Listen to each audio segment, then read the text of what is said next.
हमने वतनी शिवा के बेल के पतैया पर गौरा जी के सैया के ना।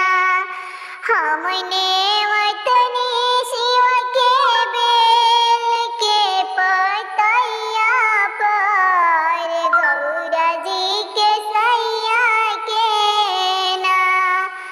एक और लिखनी घन श्याम, एक और लिखनी राम नाम, एक और लिख लो घन श्याम, एक और लिख लो राम राम।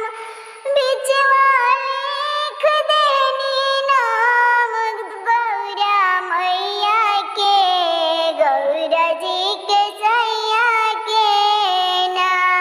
बीच में